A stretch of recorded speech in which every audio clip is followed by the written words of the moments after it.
گزارش ہے کہ ذرا قریب قریب تشریف لے آئیں. انشاءاللہ ابھی کچھ 10 منٹ جو ہے فضائل کی تعلیم ہوگی، پھر انشاءاللہ مولانا عبدالستار صاحب تشریف لے آئیں گے، تو انشاءاللہ پھر طریقہ حج کے حوالے سے انشاءاللہ بیان ہوگا.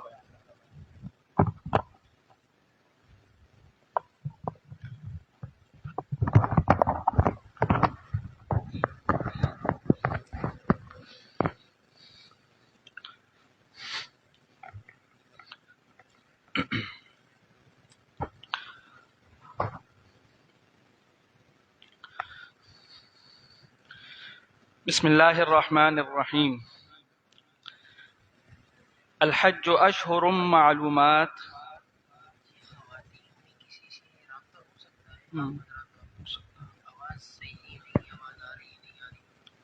ان میں سے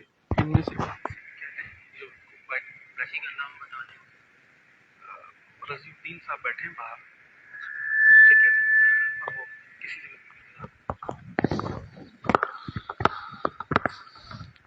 بسم اللہ الرحمن الرحیم. الحج اشہر معلومات فمن فرض فیہن الحج فلا رفث ولا فسوق ولا جدال فی الحج وما تفعلوا من خیر یعلمہ اللہ. ترجمہ: حج کا زمانہ چند مہینے ہیں جو مشہور و معلوم ہیں، یعنی یکم شوال سے 10 ذی الحجہ تک. لہٰذا جو شخص ان ایام میں اپنے اوپر حج مقرر کر لے کہ حج کا یعنی احرام باندھ لے، تو پھر نہ تو کوئی فحش بات جائز ہے اور نہ عدل حکمی درست ہے اور نہ کسی قسم کا جھگڑا زیبا ہے، بلکہ اس کو چاہیے کہ ہر وقت نیک کام میں لگا رہے. اور جو نیک کام کرو گے تو اللہ جل شانہ اس کو جانتے ہیں، ان کو ہر شخص کی ہر بات کا ہر وقت علم رہتا ہے، اس کے موافق اس کو جزا یا سزا دیتے ہیں، اس لیے ان نیکیوں کا بہت بدلہ عطا فرمائیں گے جو ان مبارک اوقات میں کی جائیں گی. فائدہ: فحش بات دو طرح کی ہوتی ہے. ایک وہ جو پہلے سے بھی ناجائز تھی، اس کا گناہ حج کی حالت میں کرنے سے اور زیادہ ہو جاتا ہے. دوسری وہ جو پہلے سے تو جائز تھی، جیسا کہ اپنی بیوی سے بے حجابی کی بات کرنا، حج میں وہ بھی جائز نہیں رہتی. اسی طرح حکم عدولی بھی دو طرح کی ہے. ایک وہ جو پہلے سے ہی ناجائز تھی، جیسے کہ سارے گناہ، ان کی معصیت حج کی حالت میں زیادہ سخت ہو جائے گی. دوسرے وہ امور جو پہلے سے جائز تھے اب حج کی وجہ سے ناجائز ہو گئے، جیسا کہ خوشبو لگانا یہ اب ناجائز ہو گیا. ایسے ہی لڑنا جھگڑنا پہلے سے بھی برا ہے، مگر حج میں اور بھی زیادہ برا ہے. اگرچہ حکم عدلی میں جھگڑا کرنا بھی داخل ہے، مگر چونکہ حج میں اکثر ساتھیوں میں جھگڑا ہو ہی جاتا ہے، اس لیے اہتمام کی وجہ سے اس کو خاص طور سے الگ ذکر فرمایا، جیسا کہ آگے حدیث میں بھی آئے گا. عن ابی ہریرہ رضی اللہ تعالی عنہ قال قال رسول اللہ صلی اللہ علیہ وسلم من حج للہ فلم يرفث ولم يفسق رجع كيوم ولدته امه. ترجمہ: حضور صلی اللہ علیہ وسلم کا ارشاد ہے کہ جو شخص اللہ کے لیے حج کرے، اس طرح کہ اس حج میں نہ تو رفث ہو یعنی فحش بات اور نہ ہی فسق ہو یعنی حکم عدولی، وہ حج سے ایسا واپس ہوتا ہے جیسا اس دن تھا جس دن ماں کے پیٹ سے نکلا تھا. فائدہ: جب بچہ پیدا ہوتا ہے تو وہ معصوم ہوتا ہے کہ اس پر کوئی گناہ، کوئی لغزش، کسی قسم کی داروگیر کچھ نہیں ہوتی. یہی اثر ہے کہ اس حج کا کہ جو اللہ کے واسطے کیا جائے. اس حدیث پاک میں 3 مضمون ذکر فرمائے ہیں. اول یہ کہ اللہ کے واسطے حج کیا جائے، یعنی اس میں کوئی دنیاوی غرض، شہرت، ریا وغیرہ شامل نہ ہوں. بہت سے لوگ شہرت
علماء نے لکھا ہے کہ خوش خلقی یہ نہیں کہ دوسروں کو تکلیف نہ پہنچائے، بلکہ یہ ہے کہ دوسروں کی اذیت کو برداشت کرے۔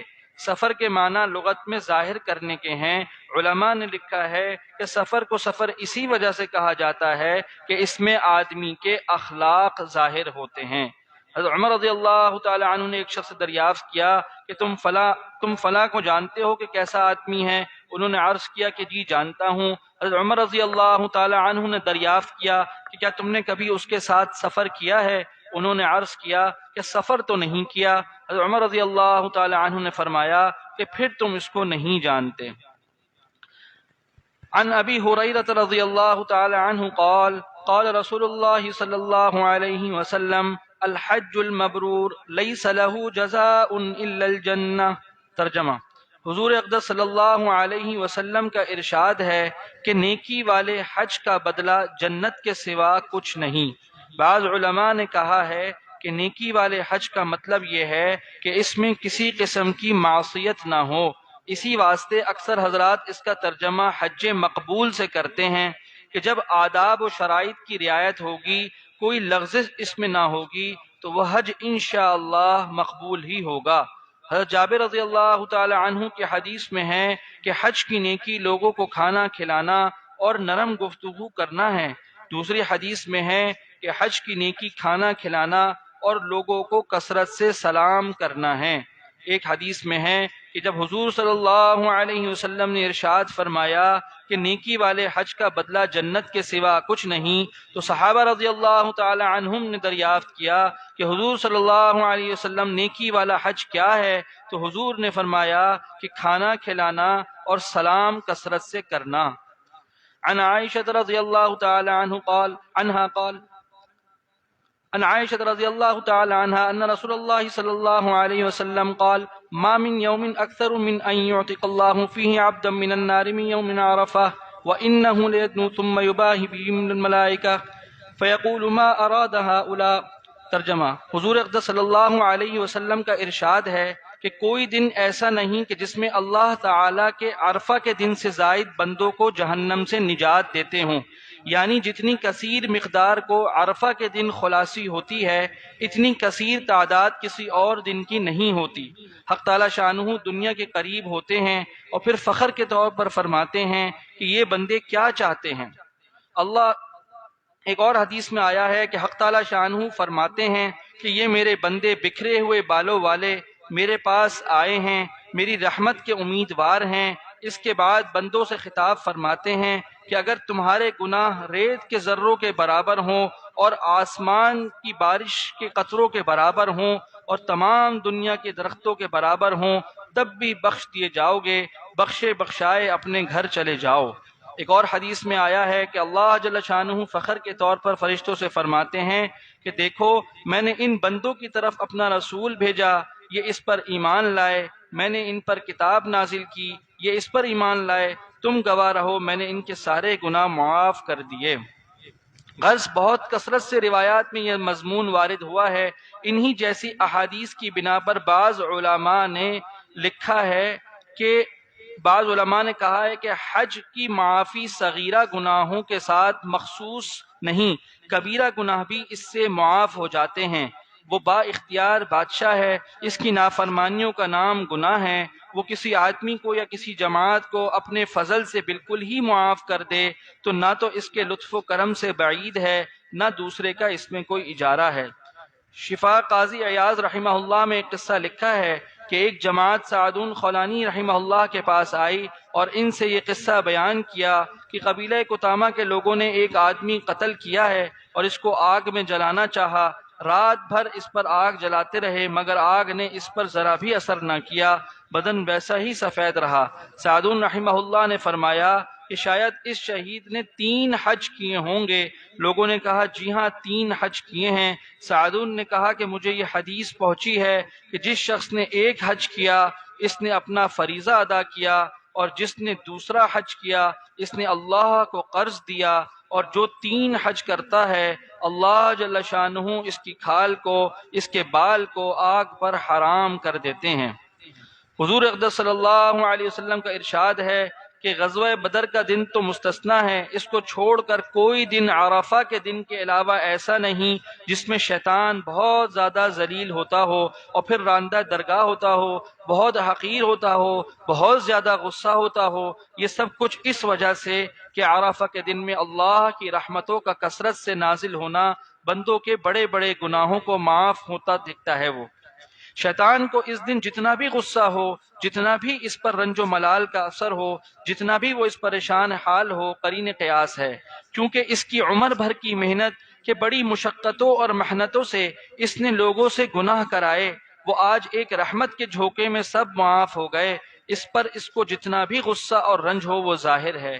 ایک حدیث میں آیا ہے کہ شیطان اپنے شریر لشکر کو اس پر معمور کرتا ہے کہ وہ حاجیوں کے راستے میں بیٹھ کر ان کو راستے سے بے راہ کریں۔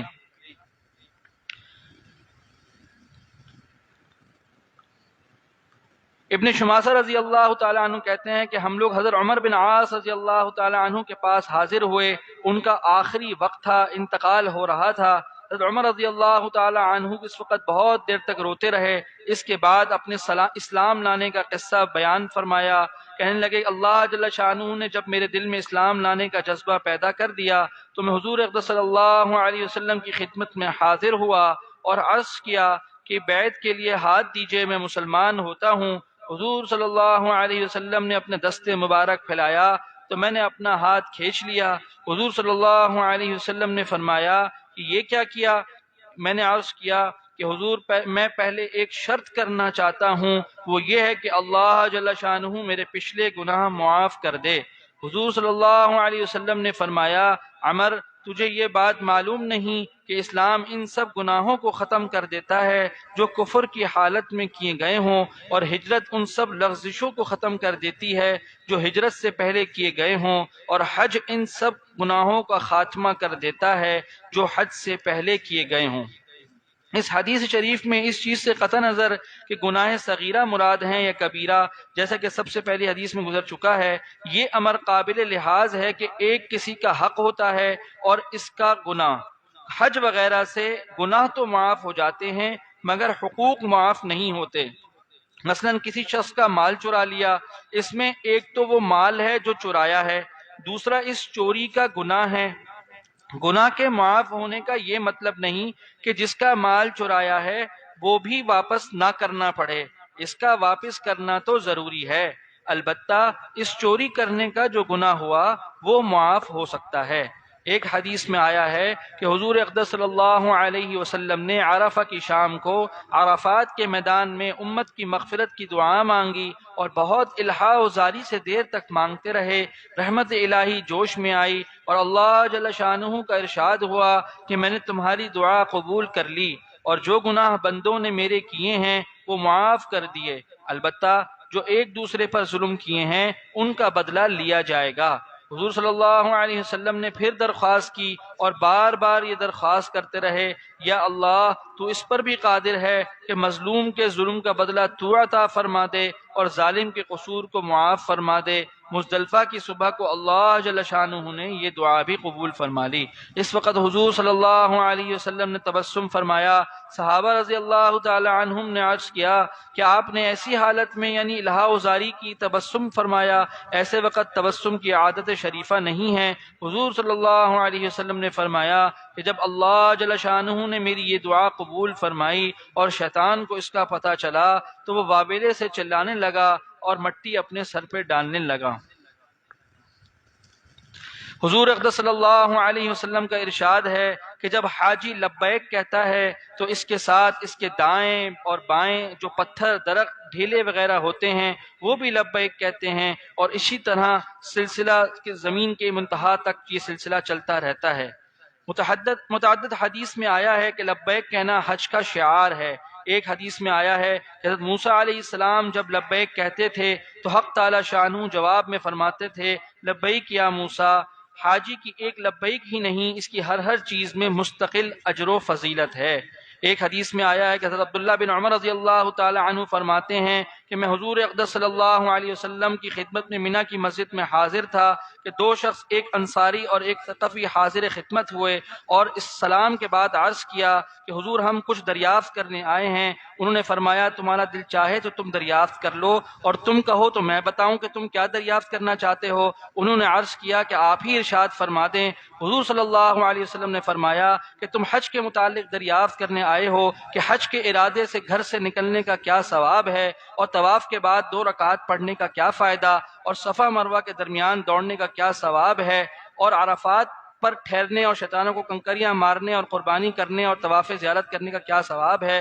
انہوں نے عرض کیا کہ اس پاک ذات کی قسم جس نے آپ کو نبی بنا کر بھیجا ہے، یہی سوالات ہمارے ذہن میں تھے۔ حضور صلی اللہ علیہ وسلم نے فرمایا کہ حج کا ارادہ کر کے گھر سے نکلنے کے بعد تمہاری سواری جو ایک قدم رکھتی ہے یا اٹھاتی ہے وہ تمہارے اعمال میں سے نیکی لکھی جاتی ہے اور ایک گناہ معاف ہوتا ہے، اور طواف کے بعد 2 رکعتوں کا ثواب ایسا ہے کہ ایک عربی غلام کو آزاد کیا ہو، اور صفا مروہ کے درمیان سعی کا ثواب 70 غلاموں کو آزاد کرنے کے برابر ہے۔ اور عرفات کے میدان میں جب لوگ جمع ہوتے ہیں تو حق تعالی شانہ دنیا کے آسمان پر اتر کر فرشتوں سے فخر کے طور پر فرماتے ہیں کہ میرے بندے دور دور سے پرگندہ بال آئے ہوئے ہیں، میری رحمت کے امیدوار ہیں۔ اگر تم لوگوں کے گناہ ریت کے ذروں کے برابر ہوں یا بارش کے قطروں کے برابر ہوں یا سمندر کے جھاگوں کے برابر ہوں تب بھی میں نے معاف کر دیے۔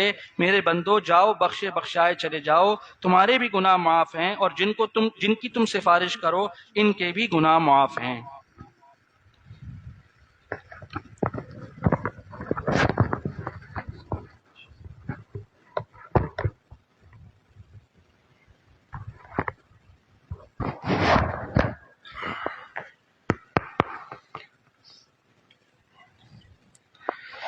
بسم الله الرحمن الرحيم. الحمد لله والصلاة والسلام على سيدنا محمد وعلى آله وأصحابه أجمعين. أما بعد فأعوذ بالله من الشيطان الرجيم. بسم الله الرحمن الرحيم. ولله على الناس حج البيت من استطاع إليه سبيلا. صدق الله العظيم. اللهم صل على سيدنا محمد وعلى آل سيدنا محمد وبارك وسلم. اللهم صل على سيدنا محمد النبي الأمي وعلى آله وأصحابه وسلم. ماشاءاللہ یہ خوش نصیب مجمع ہے، اس کے لیے طے ہوا کہ وہ اللہ کے دربار میں حاضری دے، انتخاب ہوا، منتخب مجمع ہے جو خوش نصیب ہے جنہیں اللہ کی بارگاہ میں حاضری کا شرف مل رہا ہے۔ نصیب اچھے ہیں بھائی، قسمت بڑھیا ہے کہ اللہ اپنے دربار میں محض اپنے فضل سے بلا رہا۔ پیسوں سے کوئی نہیں جایا کرتا، تعلقات سے کوئی نہیں جایا کرتا، عہد و منصب کی بنیاد پر کوئی نہیں جایا کرتا۔ بڑی دولت ہوتی ہے، ساری دنیا گھومتے ہیں، بیت اللہ میں حاضری کی توفیق نہیں ہوتی۔ بہت کچھ ہوتا ہے، زندگی گزر جاتی ہے، بارگاہ خداوندی میں حاضری کی توفیق نہیں ملتی۔ نصیب اچھے ہیں، قسمت بڑھیا ہے، قبول ہو جائے میری یہ حاضری، میری اور آپ کی یہ حاضری قبول ہو جائے تو آپ علیہ الصلوۃ والسلام فرما لگے 60 سال کی عمر ہے، 70 سال کی عمر ہے، 80 سال کی عمر ہے، 50 سال کی عمر ہے، 40 سال کی عمر ہے، اللہ رب العزت اس ساری زندگی پہ حرف غلط کی طرح قلم پھیر دیتے ہیں، یوں واپس لوٹتے ہیں جیسے ابھی اس کی اماں نے اسے جنا۔ نئی زندگی شروع ہوتی ہے، اور حدیث میں آتا ہے جب بندہ سارے حج کے اعمال کر لیتا ہے اور طواف وداع کرتا ہے تو فرشتہ اس کے کندھے پہ ہاتھ مارتا ہے، چل اب نئے سرے سے زندگی کا آغاز کر۔ قبول ہو جائے، سفر قبول ہو جائے۔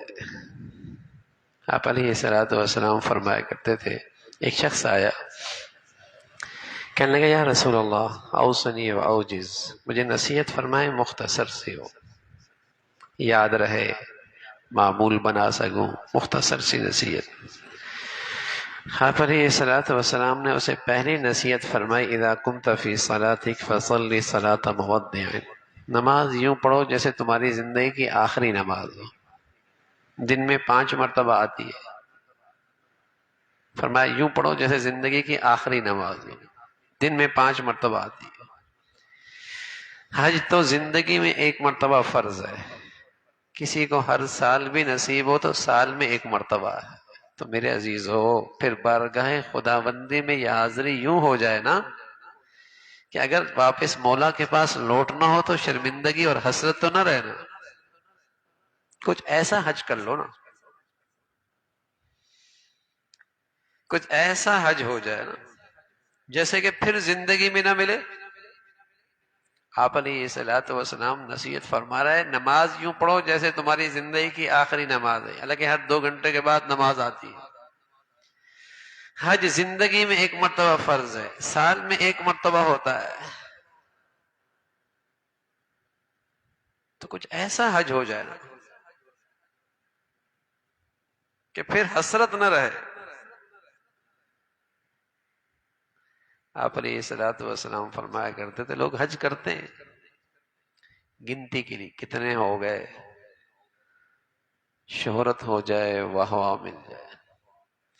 کچھ لوگ حج کرتے ہیں تجارتی اغراض کے لیے. کچھ لوگ حج کرتے ہیں بھیک مانگنے کے لیے. سیزن ہے وہاں چلے جاؤ، خرچہ بھی نکل آئے گا. فرمایا کچھ لوگ ہوتے ہیں حج کرتے ہیں اللہ کو راضی کرنے. اللہ کرے ہمارا حج ایسا ہو جائے.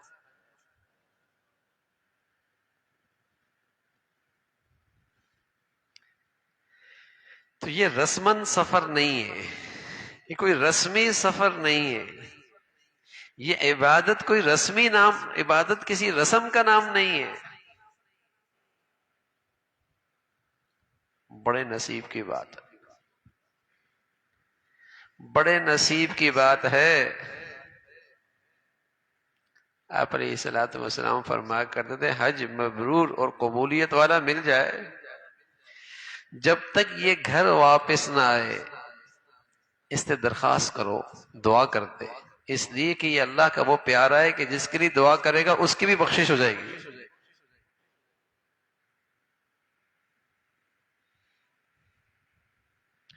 حج حج ہونا، حج حج ہو. حج زندگی بدلنے کا نام ہے.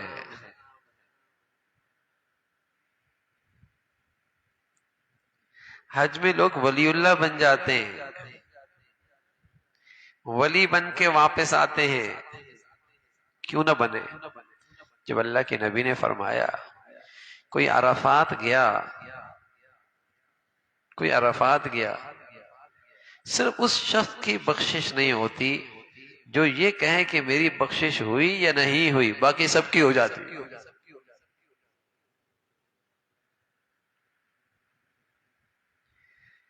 جہاں نوازنے کے یہ انداز ہیں، بخشش کے یہ بہانے ہیں، رحمت کے یہ فیصلے ہیں،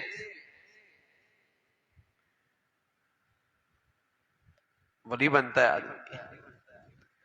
میرے عزیزو، مشقت بھی اٹھائیں، سفر بھی کریں، پیسہ بھی لگائیں، کمائی بھی نہ ہو، گھاٹے کی بات ہے. سفر بھی کریں، مشقت بھی اٹھائیں، پیسہ بھی لگائیں، اور پھر پورا فائدہ بھی نہ اٹھائیں، گھاٹے کی بات ہے. تو حج بڑھیا ہو. الحج المبرور لیس له الجزاء الا الجنہ. قبولیت والا حج، اس کا تو انعام جنت ہی جنت ہے. رسول اللہ صلی اللہ علیہ وسلم فرمایا کرتے تھے حج اور عمرہ کثرت سے کیا کرو، حج اور عمرہ کثرت سے کیا کرو. فرمایا اس کا ایک فائدہ دنیا میں ملے گا، اللہ تمہارا فقر ختم کر دیں گے. سبحان اللہ. تمہاری اندر کی محتاجی ختم کر دیں گے۔ دوسرا، اللہ رب العزت تمہاری مغفرت فرما دیں گے۔ تو اس عمل کے تو دنیا میں بھی ثمرات ہیں، آخرت میں بھی ہیں، لیکن حج ہونا، حج بڑھیا۔ عام طور پہ ہم حج کی تیاری کرتے ہیں، اور ہمارے پیش نظر حج کی تیاری یہ ہوتی ہے: ٹکٹ، ویزا، جہاز، فلائٹ، ہوٹل، رہائش گاہ، کھانا پینا، احرام، جوتے، کچھ ریال۔ ایک تیاری تو یہ ہوتی ہے۔ یہ تیاری کرنا بھی ضروری ہے، بری بات نہیں۔ پھر دوسرے نمبر پہ تیاری ہوتی ہے، جو بھی ہم انشاءاللہ عرض بھی کریں گے، حج کرنا کیسے ہے، حج کے فرائض کیا ہیں، واجبات کیا ہیں، حج کا طریقہ کیا ہے، یہ دوسرا طریقہ ہے۔ لیکن یہ دوسرا طریقہ بھی، پہلا طریقہ تو ویسے بھی کوئی اتنا بڑا مسئلہ نہیں ہے، رہائش دائیں بائیں، کوئی اتنی بڑی بات نہیں ہوتی۔ جتنی مشقت اتنا انعام، میرے نبی فرمایا کرتے تھے میری امت کی عورتوں کا جہاد حج ہے۔ تمام تر سہولیات کے باوجود بھی حج کی مشقت آج بھی موجود ہے۔ 4، 5، 6، 10، 15، 20 کلومیٹر چلنا پڑتا ہے، چاہے وہ 25 لاکھ کا حج کر رہا ہو، چاہے وہ 50 لاکھ کا حج کر رہا ہو۔ ایسا وقت آتا ہے کہ نہ بس چلتی ہے نہ بس چلتا ہے۔ یہ وقت سب پہ آتا ہے، بس بھی نہیں چلتی، بس بھی نہیں چلتا، بس بھی پھنسی ہوتی ہے اور لینڈ کروزر بھی پھنسی ہوتی ہے، وہ تو آتا ہے۔ ان تمام تر سہولیات کے باوجود حج کی مشقت موجود ہے، وہ تو انعام ہے۔ سبحان اللہ، اللہ تعالیٰ نوازنا چاہتے ہیں اگر صبر تحمل سے ہو جائے تو۔ دوسری چیز، حج کرنے کا طریقہ، وہ بھی کوئی ایسی بات نہیں ہے۔ اگر کچھ رہ بھی گیا، دم دیں گے، حج کی قبولیت میں کوئی فرق نہیں آئے گا۔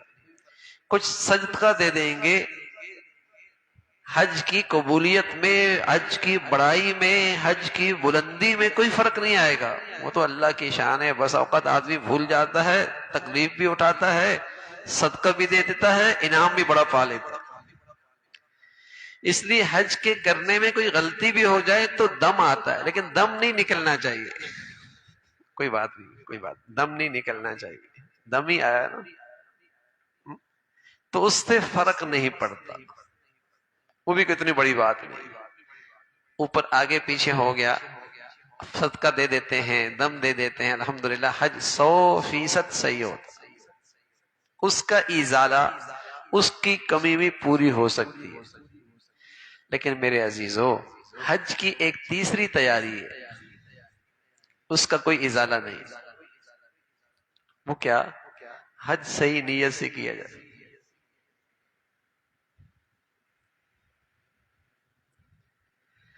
حج صحیح نیت سے کیا جائے۔ کیوں حج کر رہا ہے؟ سب سے پہلے ہم ان چیزوں کا ذکر کر رہے ہیں جو دم سے بھی جس کی کمی پوری نہیں ہو سکتی، جس کی کمی دم سے بھی، صدقے سے بھی نہیں پوری ہو سکتی۔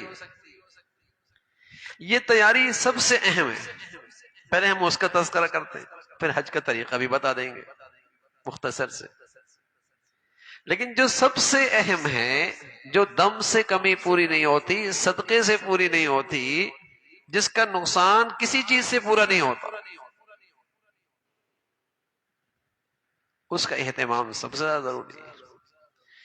ان میں پہلی چیز ہے کہ حج کیوں کرنے جا رہا۔ جب بات حج کی آئی، نماز کی آئی نا، تو قرآن کا حکم آیا اقیم الصلاۃ، نماز فرض ہے، پڑھو۔ جب زکوٰۃ کی بات آئی تو کہا آتوا الزکاۃ، زکوٰۃ فرض ہے، ادا کرو۔ جب روزے کی بات آئی تو کہا کتب علیکم الصیام، تم پہ روزہ فرض ہے۔ دیکھو یہ تینوں فرائض ہیں، لیکن کہیں بیچ میں اللہ کا تذکرہ نہیں آیا، کہا اقیم الصلاۃ۔ آتوا الزکاۃ، کتب علیکم الصیام، یہ تینوں فرائض کا ذکر ہے. لیکن جب بات حج کی آئی تو انداز قرآن نے بدل دیا، کہا وَلِلَّهِ عَلَى النَّاسِ حِجُّ الْحَجِّ. دیکھو حج کیوں کرنے جا رہے ہو؟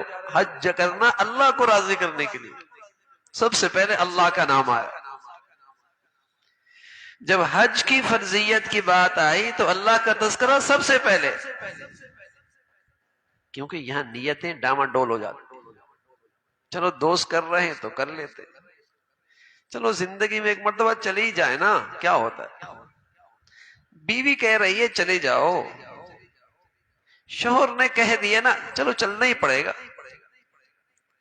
بیٹے مجبور کر رہے ہیں، ابا کر لیں، چلو چلے جاتے ہیں.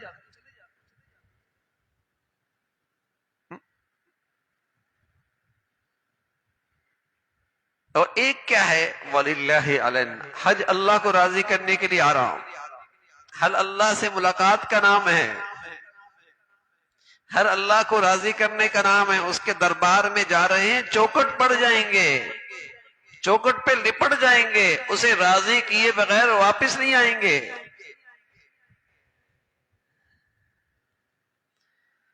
حج اللہ کو راضی کرنے کا نام.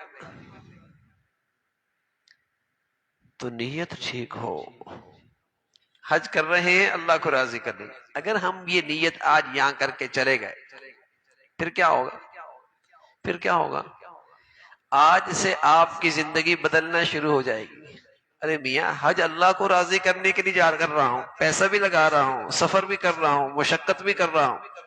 تو پھر بہت سارے فرائض ہیں جہاں مشقت بھی نہیں، تکلیف بھی نہیں، پیسہ بھی نہیں، جن سے اللہ راضی ہوتا ہے، نہ کرنے پر اللہ ناراض ہوتا ہے. تو اس کا بھی اہتمام شروع ہو جائے گا نا.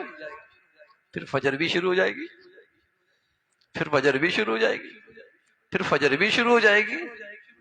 ارے میاں حج کرنے کیوں جا رہے ہو؟ فرض ہے نا اللہ کو راضی کرنے کی. فجر بھی تو فرض ہے.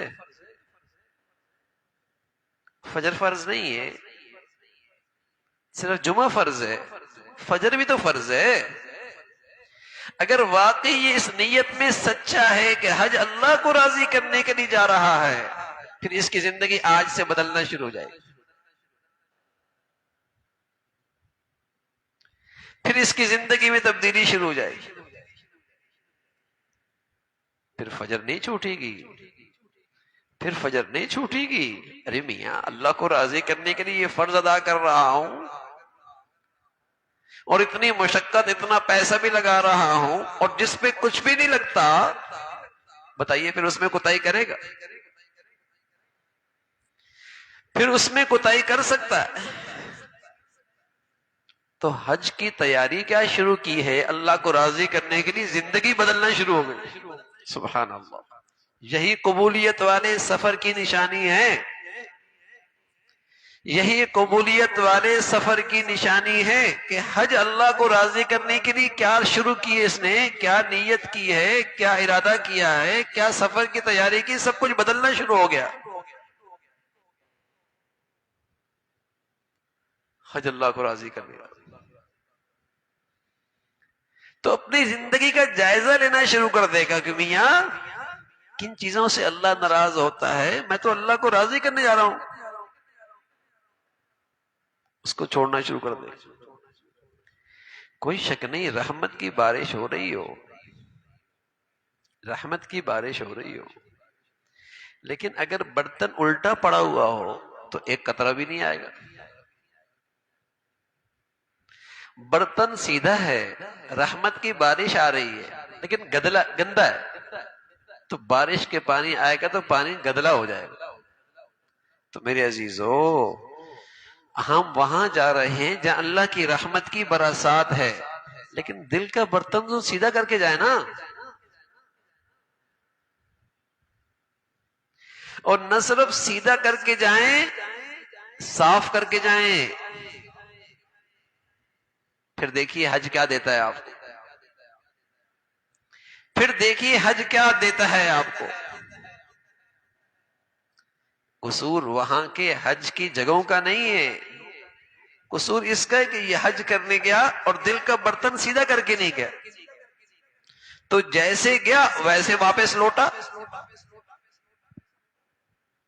کچھ نہیں بدلا، کچھ نہیں بدلا۔ جہاں لوگ ولی بنتے ہیں، قطب بنتے ہیں، ولایت ملتی ہے، اللہ کے پیارے بنتے ہیں، یہ خالی ہاتھ آیا تو قصور ان مقامات کا نہیں ہے، یہ اپنا دل کا برتن سیدھا کر کے نہیں گیا۔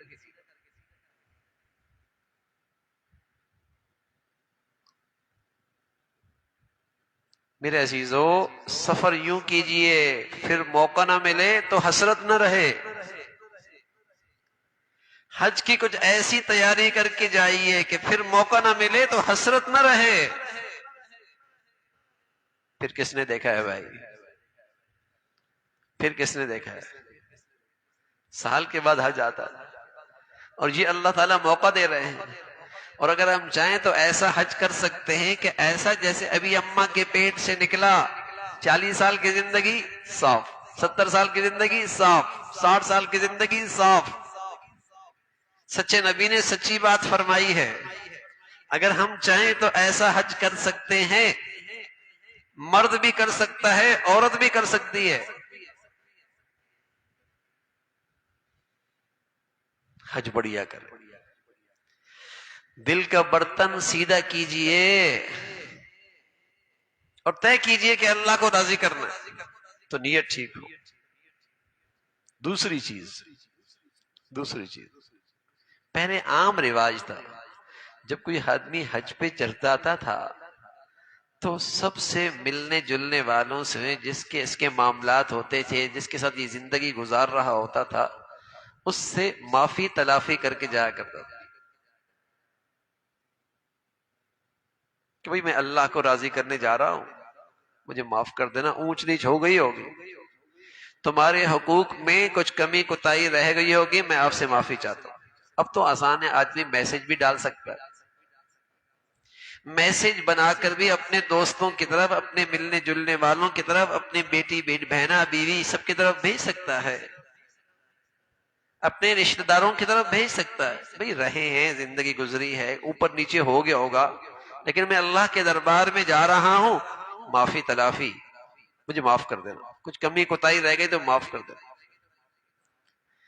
تو پہلے مسلمان جب یہ حج کا سفر کرتا تھا تو دل کا برتن صاف کر کے جایا کرتا تھا، یہاں کسی کے لیے کینہ نہ رہے، بغض نہ رہے، حسد نہ رہے، کھوٹ نہ رہے، صاف دل کے کر کے جایا کرتا تھا۔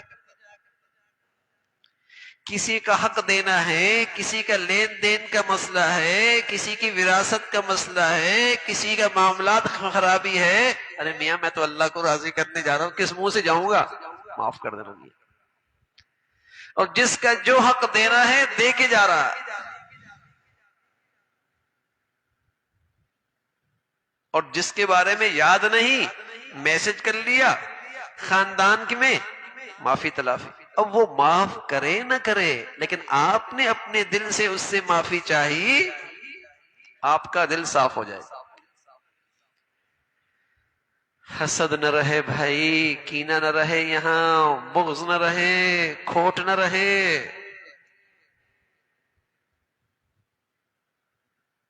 میرے عزیزو، تسبیح پڑھنا آسان ہے، ذکر کرنا آسان ہے، نفلی عمرے کرنا آسان ہے، نفلی طواف کرنا آسان ہے، لیکن دل اللہ کے لیے، سب کے لیے صاف کرنا آسان نہیں۔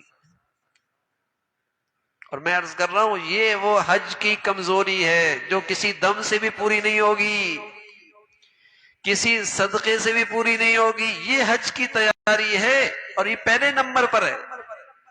نیت ٹھیک ہو، اللہ کو راضی کرنا، دل کا برتن سیدھا کر لیا، پھر اس دل کو صاف بھی کر کے جانا ہے۔ یہ تو کوئی بات نہیں ہے، حج پہ نکلی ہے اور خاندان کا کھوٹ لے کے جا رہی ہے، حسد کینہ کی گندگی لے کے جا رہی ہے۔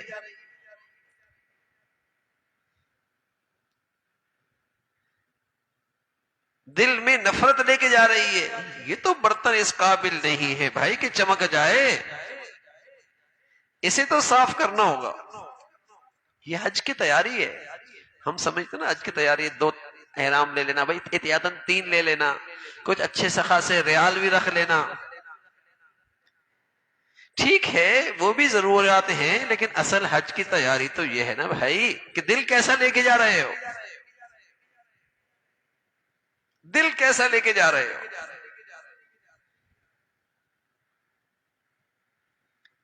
کسی کا حق دینا ہے، کسی کا مال دینا ہے، کسی کے حقوق ضائع کیے ہیں، کسی کے ساتھ زیادتی اور ناانصافی ہوئی ہے، زبان سے کسی کو برا بھلا کہا ہے، معافی، معاف کر دو بھیا۔ اور معافی مانگنا چھوٹی بات نہیں، بڑائی کی بات ہے۔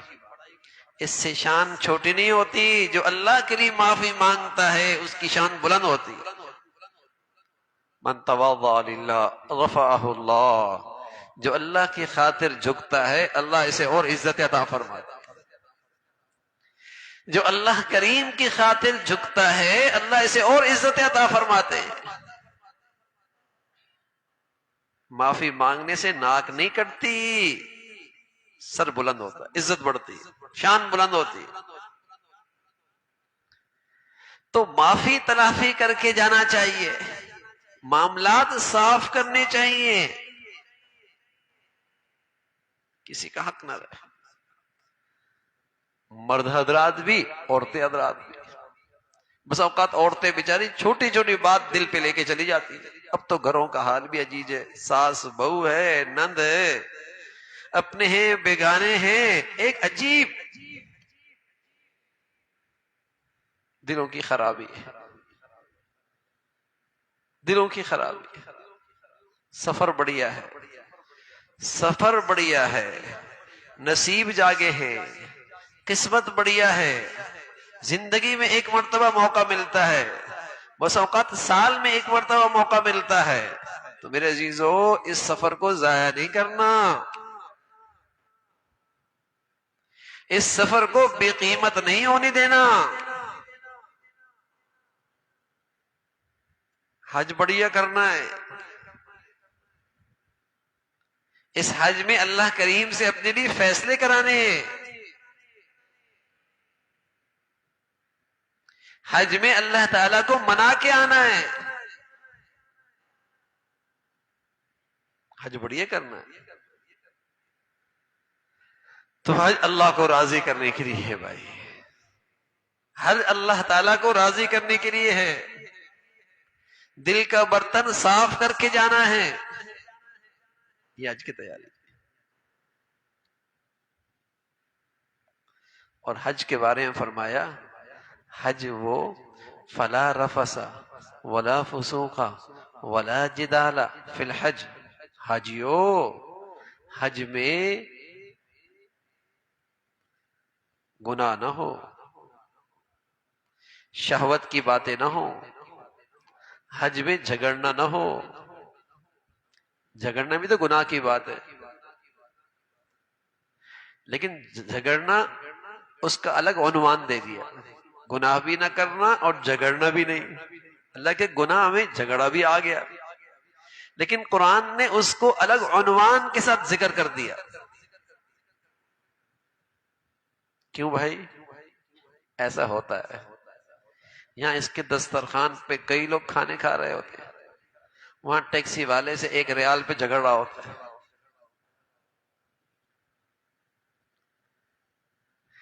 یہاں اس کے دسترخوان پہ کئی لوگ کھا رہے ہوتے ہیں اور یہ کھانے پہ وہاں جھگڑ رہا ہوتا ہے۔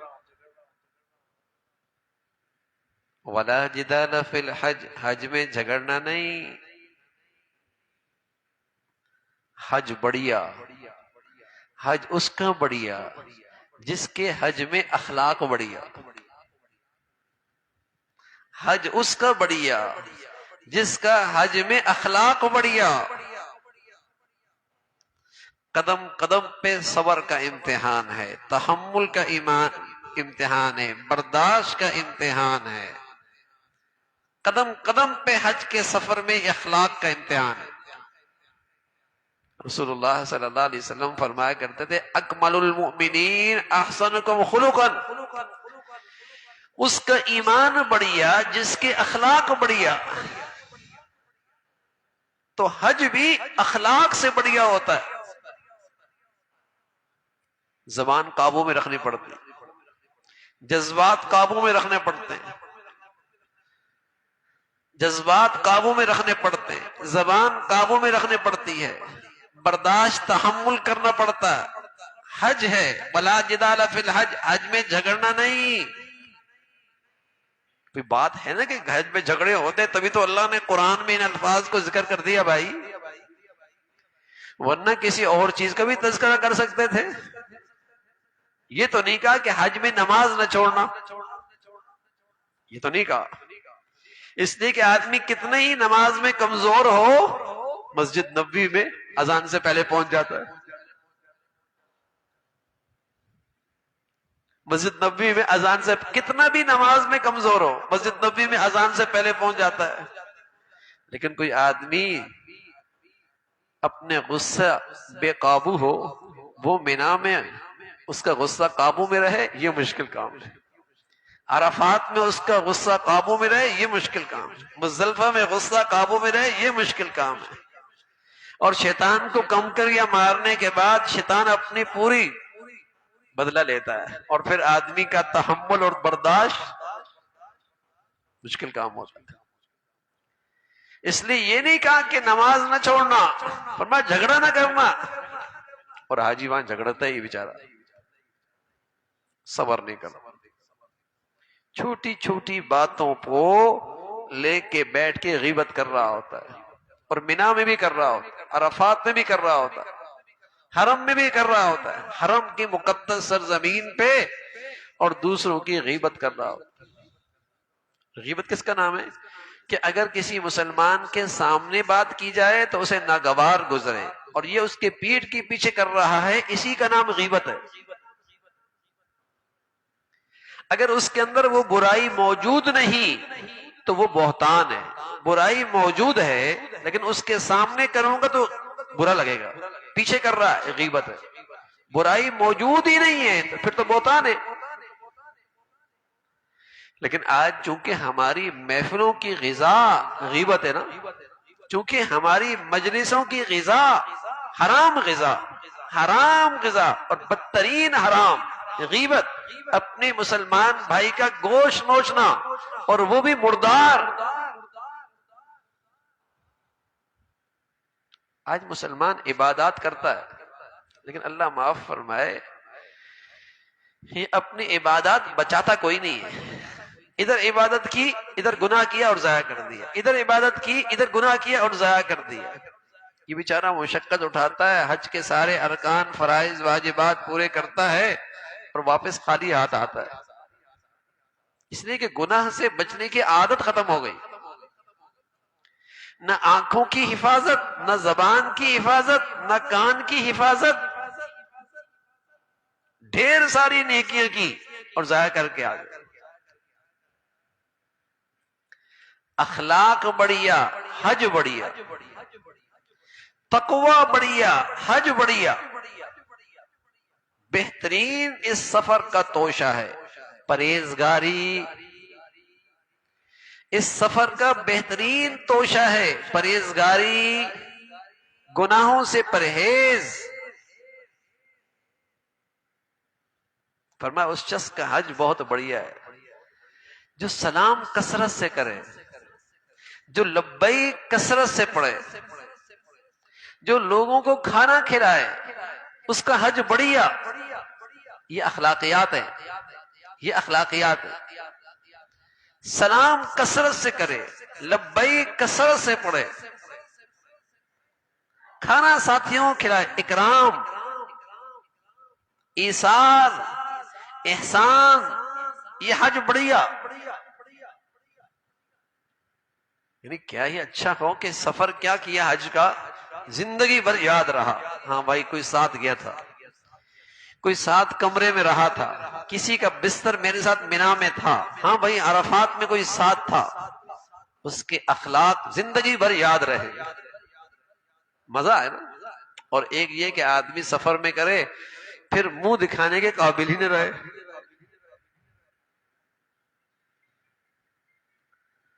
اخلاق بڑھیا۔ اور میرے عزیزو، آج اس امت میں جس چیز کی سب سے بڑی کمی ہے وہ اخلاق ہی تو ہیں۔ گھر گھر میں ٹوٹ پھوٹ کیوں ہے؟ خاندانوں میں ٹوٹ پھوٹ کیوں ہے؟ دفتر بازار میں نفرتیں کیوں ہیں؟ معاشرہ سوسائٹی یہ قوم نفرتوں کا شکار کیوں ہے؟ اخلاقی پستی، اخلاق کی پستی، زبان بے قابو،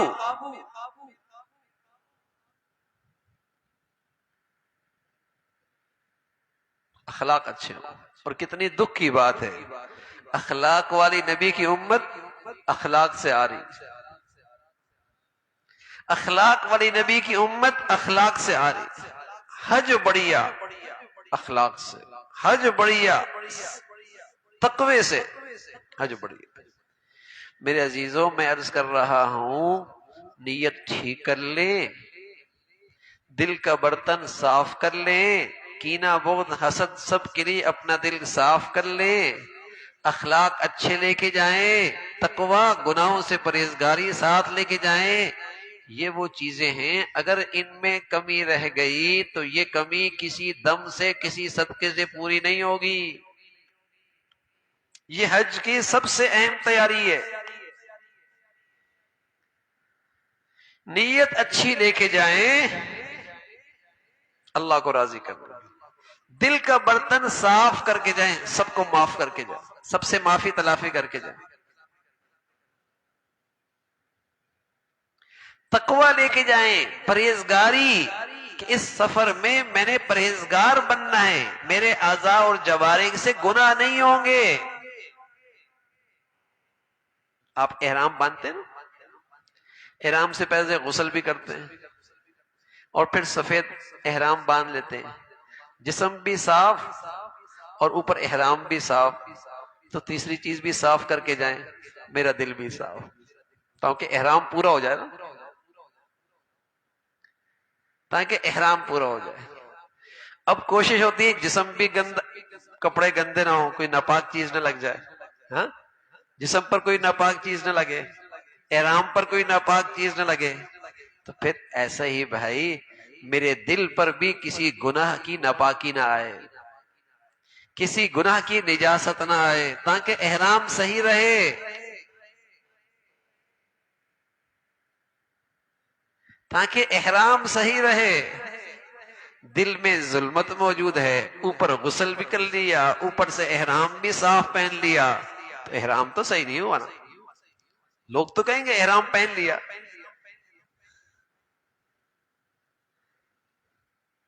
تو دل بھی صاف ہو، غسل بھی ہو، احرام بھی صاف ہو، احرام ہو نا، پھر کوشش ہوتی ہے کہ اس احرام پہ کوئی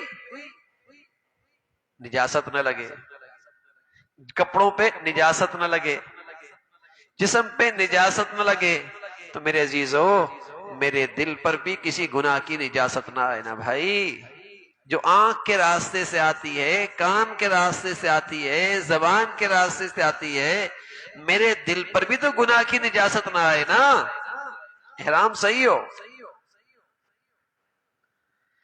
تو اس سفر کا بہترین توشہ تقوی ہے، اس سفر کا بڑھیا تحفہ اخلاق ہے، تحمل، برداشت، قدم قدم پہ امتحان ہوتا ہے، اس لیے کہ آدمی کی نیند آگے پیچھے ہو جاتی ہے، معمول کے خلاف چلنا پڑتا ہے، معمول کے خلاف معمولات شروع ہو جاتے ہیں، اب اس کو برداشت کرنا پڑتا ہے۔ تو جتنا اخلاق اچھا ہوگا، صبر، تحمل، برداشت، اور اس کے مقابلے میں خوبیاں، احسان، ایثار، معاف کر دینا، خدمت کرنا، دوسروں کا خیال رکھنا، مہمانان رسول، مہمانان خدا، دربار خداوندی میں میں ان کی خدمت میں اپنے آپ کو سب سے آگے رکھوں، یہ بڑی بات، یہ بڑی بات۔ تو یہ تو سب سے اہم تیاری ہے، یہ یہاں سے لے کے جائے، یہ چار چیزیں میں نے عرض کر دی مختصر سی۔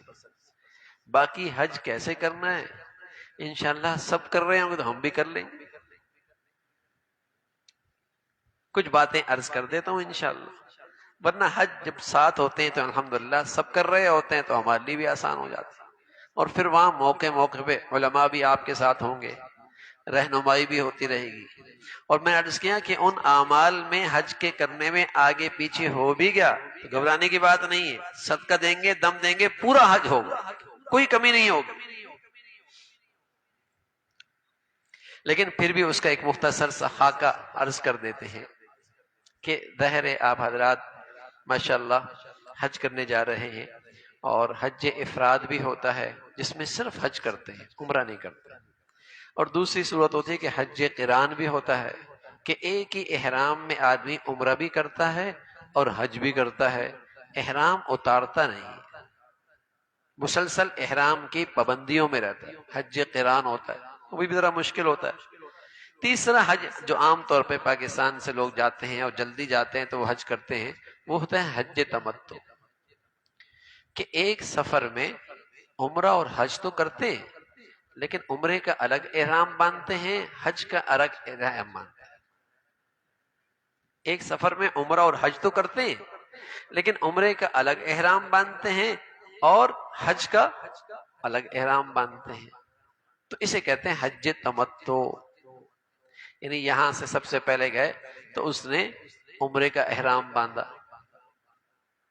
عمرے کا احرام باندھا، اور عمرے کے احرام سے پہلے جو ہم نے 4 چیزیں عرض کر دی، اللہ کرے اس پہ تو عمل ہو جائے، نیت ٹھیک ہو، صاف ہو، معافی تلافی ہو، ہاں عزم ہو، اچھے اخلاق سے حج ہوگا، تقوی کے ساتھ حج ہوگا، اور پھر آدمی جانے سے پہلے ظاہر غسل کر لیتا ہے، اور غسل کے بعد احرام پہن لیتا ہے، اور احرام کے ساتھ ساتھ وہ جوتے ایسے پہنتا ہے جس سے اس کی درمیان کی پاؤں کی ہڈی کھلی ہوئی ہو، اور احرام یعنی ایسا لباس پہنتا ہے جو سلا ہوا نہیں ہوتا، یہ لباس پہن لیتا ہے۔ عورت بھی احرام باندھ لیتی ہے، اور عورت کا لباس وہی ہوتا ہے جو عام لباس ہوتا ہے، عام لباس ہوتا ہے، البتہ وہ بھی احرام کی نیت کر لے گی تاکہ اس پر بھی احرام کی پابندیاں شروع ہوں۔ البتہ عورت میں یہ ہے کہ وہ اپنا چہرہ، اس پر کپڑا نہیں لگے گا۔ حضرت عائشہ فرمایا کرتی تھی رضی اللہ تعالیٰ عنہ، جب احرام باندھتے تھے تو ہمارے چہرے پہ کپڑا نہیں ہوتا، البتہ جب کوئی غیر محرم سامنے آتا تو ہم چہرے کے آگے کپڑا کر لیا کرتے، یعنی غیر محرم سے اپنا چہرہ چھپا بھی لیا کرتی تھی اور چہرے پہ کپڑا بھی نہیں لگا کرتا تھا۔ تو یہ طریقہ اختیار کرنا جو حضرت عائشہ فرمایا کرتی ہیں، یہ سب سے اعلیٰ اور سب سے افضل ہے۔ جہاں مرد نہیں ہو وہاں چہرے سے کپڑا بالکل ہٹا لیا جائے، اور جہاں مرد موجود ہو وہاں اپنا چہرے کو ڈھانپ لیا جائے تھوڑی دیر کے لیے، اور اگر مسلسل ڈھانپنا ہے تو پھر ایسی چیز چہرے پہ لگائی جائے کہ کپڑا بھی چہرے پہ نہ لگے اور پردہ بھی باقی رہے، وہ کیا جا سکتا ہے۔ باقی عورت جو عام سا لباس پہنتی ہے اسی لباس میں رہے گی، اور اس پر بھی حج کی پابندیاں شروع ہو جائے گی، وہ بند جوتا پہن سکتی ہے، اس کے لیے کوئی مسئلہ نہیں، اور وہ سلے ہوئے کپڑے پہن سکتی ہے، اس کے لیے کوئی مسئلہ نہیں۔ یہ جو عام طور پہ مشہور ہے کہ عورت کی اوپر کی جو رومالی ہوتی ہے وہ احرام ہے، نہیں وہ احرام نہیں، وہ تو صرف اس احتیاط سے باندھتی ہیں خواتین تاکہ اس کے بال کھلے نہیں، اس کے بال نظر نہ آئیں۔ البتہ جب وہ احرام وہ مسح کرتی ہے تو ظاہر ہے وہ کھول کر مسح کر سکتی ہے، اس میں کوئی حرج نہیں۔ تو بہرحال یہ غسل کرنے کے بعد احرام پہن لیں گے، اور ابھی نیت نہ کریں جب تک کہ جہاز پہ سوار نہ ہو، بہتر یہی ہے۔ کپڑے پہن لیے احرام کے، چادریں پہن لی، اور 2 رکعت نفل بھی پڑھ لے، ہاں 2 رکعت نفل بھی پڑھ لے، اور ابھی نیت نہ کرے، ابھی نیت نہ کرے، نفل پڑھ لے، اور پھر جب جہاز پہ سوار ہو جائیں تو بہتر یہ ہے کہ اس وقت نیت کر لیں، اور نیت یہی ہے کہ اللہ کی رضا کے لیے ہم یہ عمرہ کر رہے ہیں، اے اللہ تو اس عمرے کو قبول فرما لے، اور لبیک اللہم لبیک، لبیک لا شریک لک لبیک، ان الحمد والنعمت لک والملک لا شریک لک۔ ایک مرتبہ پڑھنا ضروری ہے، 3 مرتبہ پڑھ لے گا تو سنت ہے، ثواب زیادہ ملے گا۔ اور یوں اگر یہ نیت کر لی اور یہ تلبیہ پڑھ لیا تو اب یہ ہو گیا احرام والا، احرام کی پابندیاں اس پہ شروع ہو جائیں گی، یعنی خوشبو نہیں لگائے گی، خوشبو نہیں لگائے گا، سلے ہوئے کپڑے نہیں پہنیں گے، ہاں، تو اب یہ چیزیں پابندیاں اس پر شروع ہو جائیں گی، اور ان پابندیوں کے ساتھ پھر وہ حرم جائے گا، حرم جائے گا، اور وہاں جب پہنچے گا تو ظاہر ہے وہاں پہنچنے کے بعد کوشش کر لے کہ پہلے آرام سے اپنے تقاضے پورے کرے۔ اگر نیند کا تقاضا ہے نیند کر لے، کھانے کا تقاضا ہے کھانا کھا لے، تھوڑا سا ٹھہرنے کا تقاضا ہے ٹھہر جائے، جلدی نہ کرے عمرہ کرنے کی۔ یہ تاثر اچھا نہیں ہوتا کہ یہ جلدی سے عمرہ کر لیں پھر آرام کر لیں گے اور پھر جو ہے آرام سے کھانا کھا لیں گے، ہاں، پہلے جلدی سے عمرہ کر لیں۔ نہ بھائی، آئے ہی عمرہ کرنے کے لیے ہیں، باقی سارے کام جلدی جلدی کر لو، عمرہ آرام سے کرنا، ہاں، عمرہ آرام سے کرنا۔ نماز کا وقت ہے، آپ بے شک حرم میں نماز پڑھنے چلے جائیں، ہاں، حرم، لیکن واپس آ جائیں اور پھر کھانا کھا لیں، آرام کر لیں۔ جب طبیعت میں بشاشت آ جائے اور طبیعت جسے کہیں کہ اس میں سکون آ جائے، تازگی آ جائے، اب عمرہ کرنے جائیں، تاکہ عمرہ پوری توجہ کے ساتھ اور پورے مزے کے ساتھ ہو، پھر عمرہ کرنے جائیں۔ اور عمرہ کرنا جب تشریف لے کے جائیں تو ظاہر ہے مسجد حرام میں آپ تشریف لے کے جائیں گے، سنت کے مطابق اندر داخل ہوں، پھر جب آپ مطاف کے قریب پہنچیں گے جہاں بیت اللہ آپ کو نظر آنے کا اندیشہ ہے تو وہاں آپ نظریں جھکا لیں اور کسی اچھی جگہ پر کھڑے ہو کر پھر نظریں اٹھائیں اور بیت اللہ کی طرف نظریں اٹھا کر دیکھیں، اور آنکھیں جھپکنے سے پہلے کچھ ایسا کچھ مانگ لیں جو آپ کی سب سے بڑی ضرورت، کیونکہ اللہ کے نبی نے فرمایا پہلی نظر پہ کی دعائیں اللہ تعالیٰ قبول فرماتے ہیں، تو یہ قبولیت کا وقت ہے۔ تو آنکھ کے جھپکنے سے پہلے، لیکن ظاہر ہے جب آپ تشریف لے کے جائیں گے تو پہلے تیاری کریں کہ کیا مانگنا ہے، پھر ایسی جگہ کھڑے ہوں تاکہ یکسوئی کے ساتھ وہاں کھڑے ہو کر مانگ سکیں، اور پھر اللہ بیت اللہ کو دیکھیں اور پھر اللہ سے مانگیں۔ ویسے تو بہت ساری دعائیں ہیں لیکن بزرگوں نے اچھی اچھی دعائیں بتائی ہیں کہ یوں مانگو، اے اللہ مجھے مستجاب الدعوات بنا دے، یعنی ہر وہ دعا جو میرے حق میں بہتر ہو وہ میری دعا قبول کرنے والا آپ بن جائیں، اور میری ایسی دعائیں ضرور قبول کر لیں۔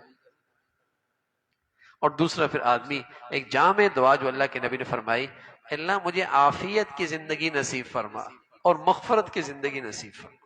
اب یہ عافیت بھی ایک ایسی چیز ہے، ایمان میں عافیت، صحت میں عافیت، رزق میں عافیت، معاش میں عافیت، گھر میں عافیت، باہر میں عافیت، پوری زندگی کا احاطہ اس ایک لفظ میں موجود ہے، اللہ عافیت نصیب فرما، دنیا آخرت میں عافیت۔ اللہ کے نبی فرمایا کرتے تھے اللہ کو یہ دعا پسند بھی بہت ہے، اللہم انی اسألک العفو والعافیت فی الدنیا والآخرہ، اللہ معاف فرما دے اور دنیا آخرت میں عافیت نصیب فرما۔ تو ایمان کی سلامتی، دنیا کی سلامتی، یہ دعائیں مانگے، جامع دعائیں۔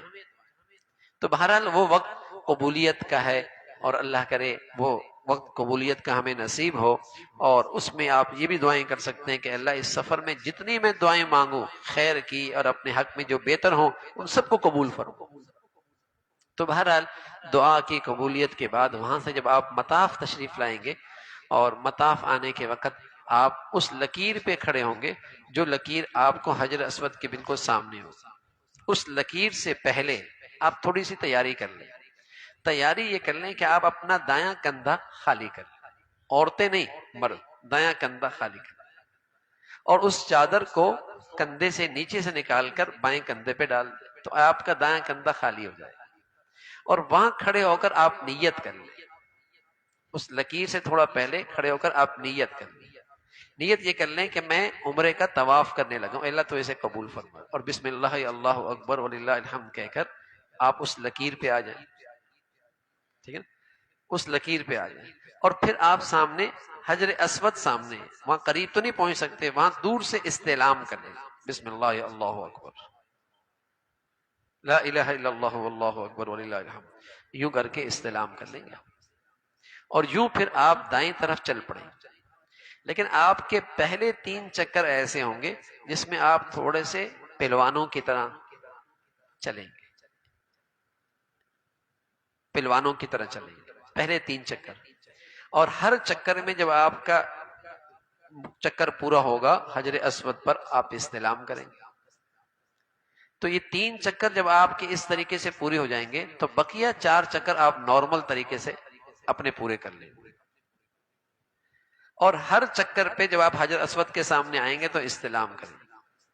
اب دوران طواف آپ کوئی بھی دعا مانگ سکتے، اردو میں، اپنی زبان میں، عربی میں، لیکن آہستہ، تاکہ دوسروں کو تکلیف نہ ہو. نظریں نیچے جھکا کے جائیں، بلکہ اس تصور کے ساتھ بھی آپ طواف کر سکتے ہیں کہ کیا میرے نصیب ہیں، یہاں تو اللہ کے ہر نبی کے قدم پڑے اور آج میرے قدم پڑ رہے. یہاں تو اللہ کے ہر ولی کے قدم پڑے اور مجھ جیسے گناہگار کی بھی آج یہاں قدم پڑ رہے ہیں. اور یہاں تو اللہ کی تجلیات، اللہ کے نور اتر رہا ہے اور وہ نور میرے دل میں بھی آ رہا ہے. اس تصور کے ساتھ، خشوع کے ساتھ آپ کا طواف. تو آپ کے یہ 7 چکر جب پورے ہو جائیں گے اور 8ویں چکر پہ پھر استلام کریں گے، آپ حجر اسود استلام کریں.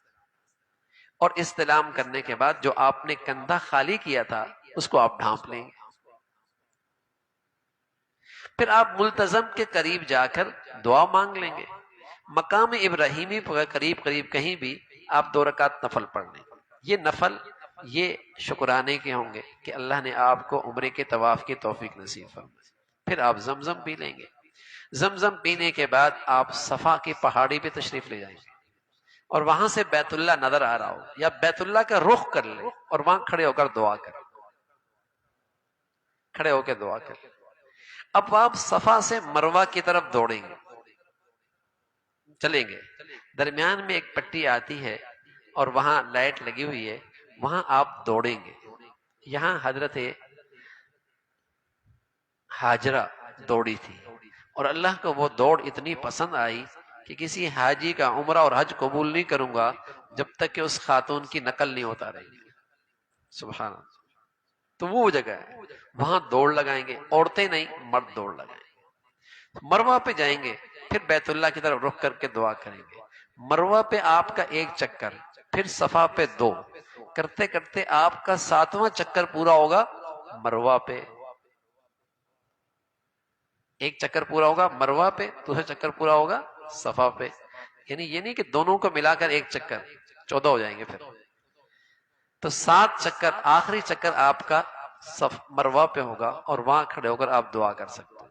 چاہیں تو آپ نفل بھی پڑھ سکتے ہیں لیکن وہ نفل واجب نہیں ہے. پڑھ لیں تو اچھی بات ہے، ضروری نہیں. اب آپ کا ایک عمل رہ گیا اور وہ عمل رہ گیا، اگر آپ حج تمتع کر رہے ہیں یعنی آپ نے احرام اتارنا ہے تو پھر آپ بال کٹوا دیں. اور بال کٹوانے کا طریقہ یہ ہے کہ اگر آپ کے بال 1 پورے سے کم ہیں تو پھر پورے صاف کرنے ہوں، اور اگر آپ کے بال بڑے ہیں تو پھر پورے سر کے 1 پورے کے بقدر بال کٹوا. صرف پیچھے سے کینچی سے کٹوا لینا کافی نہیں، پورے سر کے اتنے بال 1 پورے کے بقدر آپ کٹوا لیں. اور اگر بالکل صاف کروا دیں ثواب زیادہ ہے اس کا. لیکن آپ چاہ رہے ہیں کہ میں حج پہ بالکل صاف کروں گا، عمرے پہ پورا صاف نہیں کرنا چاہتا، تو پورے سر کے 1 پورے کے بقدر آپ کینچی سے پورے سر کے بال کٹوا دیں.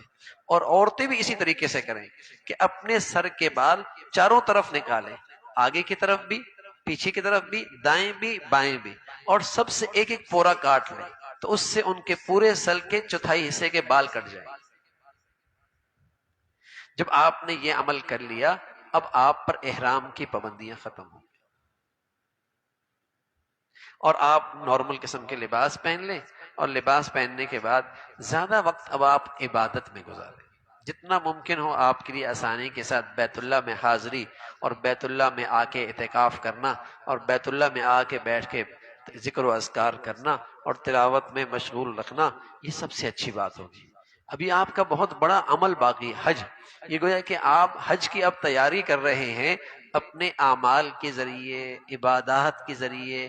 میرے عزیزو دیکھو، شیطان تو ہمارے پیچھے ہر جگہ لگا ہے نا. وہ وہاں بھی غفلت میں ڈالتا ہے. جتنا آدمی عبادت سے دور ہوگا اتنا آدمی شیطان کے قریب ہو جائے گا. جتنا آدمی نیکیوں سے دور ہوگا اتنا آدمی شیطان کے قریب ہو جائے گا اور وہ نقصان کر دے گا. بھئی گپ شپ تو دنیا میں ہوتی رہتی ہے نا، ساری زندگی گپ شپ ہی لگاتے رہتے ہیں نا. اب یہ جو 20-25 دن کے لیے جا رہے ہیں تو یہ تو اللہ کو دینے کے لیے دیے نا. اس میں تو کوشش کریں کہ میرے گپ شپ موقوف، محفلیں، مجلسیں، سیاسی غیر سیاسی گپ شپ، ان سب سے توبہ کر کے جائیں. یہ 15-20 دن تو اللہ کے تذکروں کے لیے ہے بھائی. پاکستان میں بہت تبصرے کر لیے نا اس پر، اب وہاں تو اللہ کے لیے. کیونکہ اگر غفلت کی تو حج ضائع ہو جائے. اب یہ جتنا درمیان کا وقت ہے اس وقت کو عبادت میں مشغول. اب آئے گا عرفات، حج کے دن 8 ذی الحجہ. جی کسی ساتھی کی گاڑی کھڑی ہے جنازے کے گیٹ پر. یہ میرے کیا گیٹ نمبر ہے؟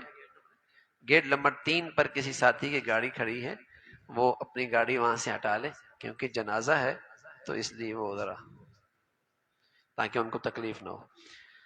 تو بہرحال اب حج کا وقت شروع ہو گیا اور 8 ذی الحجہ یہ 5 دن حج کے، 8، 9، 10، 11، 12 یہ بڑے اہم ہیں. یعنی پورا ہمارا سفر ان 5 دنوں کے لیے، یہ پورے سفر کا خلاصہ ہے حج کے 5. اور ظاہر ہے ان 5 دنوں میں آدمی کی تھوڑی سی مجاہدہ مشقت بھی اٹھاتی، اس لیے کہ آدمی جنگل میں جاتا ہے، مینا، عرفات، مزدلفہ، سبحان اللہ. تو آدمی 8 ذی الحجہ کو احرام پہنے گا اور وہی احرام اسی انداز سے جیسے ہم نے پاکستان میں عمرے کا باندھا، نہا لے گا، غسل کر لے گا، جسم کے کپڑے زائد بال صاف کر لے گا، ناخن تراش لے کر لے گا، جسم کے زائد بال صاف کر کے صفائی کر لے گا، ٹھیک ہے نا. اور پھر احرام پہن لے گا.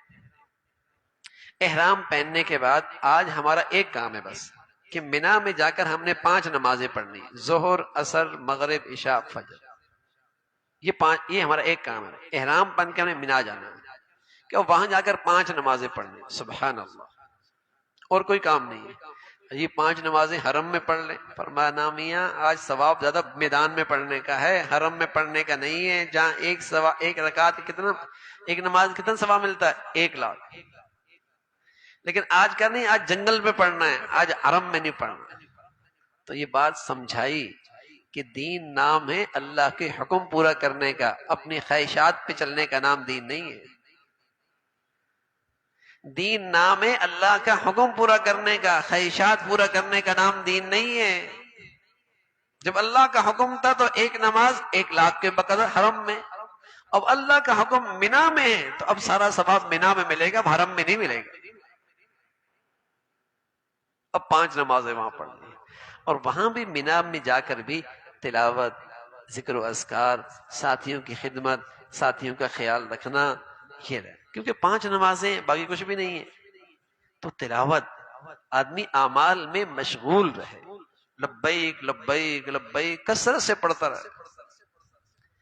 اب 9ویں تاریخ آ گئی اور آج 9ویں کی تاریخ کا حج کا سب سے بڑا فریضہ اور رکن اعظم عرفات. عرفات جانا ہے اور عرفات میں زوال کے بعد وقت زوال کا شروع ہو جاتا ہے. عام طور پہ الحمدللہ حجاج 10 بجے، 9 بجے، 11 بجے پہنچ جاتے ہیں. لیکن زوال کے بعد عرفات کا وقوف عرفہ یعنی عرفات میں ٹھہرنا، اس کا سلسلہ شروع ہو جاتا ہے. زوال سے لے کر غروب آفتاب تک یہ سارا وقت عرفات میں رہنے کا ہے. اس میں جو بھی حصہ نصیب ہو جائے تو اس کا یہ رکن اعظم ادا ہو جائے گا.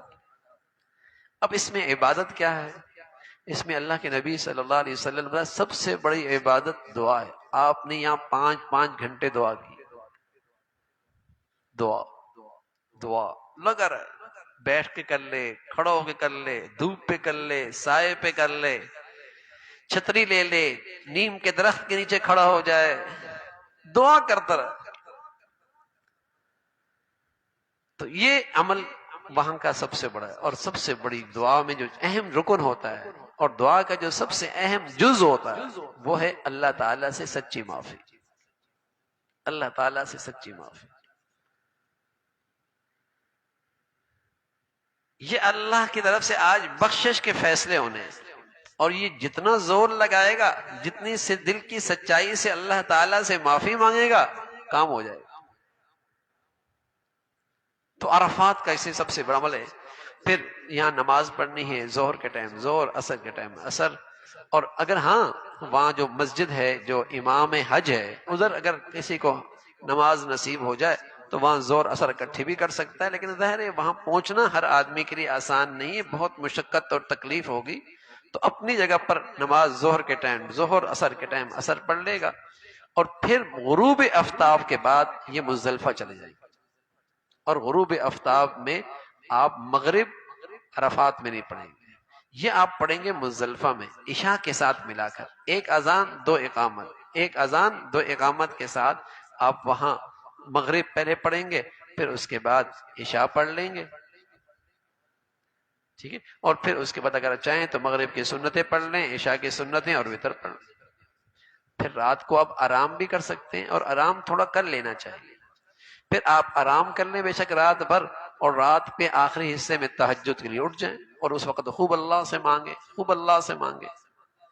اب وقوف مزدلفہ شروع ہوتا ہے صبح صادق کے بعد، اور سورج نکلنے سے سورج نکلنے تک. یہ بھی وقت دعا کی قبولیت کا. کھڑے ہو کے تھوڑی سی دعا کر لی جائے، اور پھر جب سورج نکلنے لگ جائے تو آپ مزدلفہ سے نکل جائیں. اور آج 10ویں تاریخ ہے، اور 10ویں تاریخ پہ آج آپ کا یہ آج 3 عمل کرنے ہیں آپ.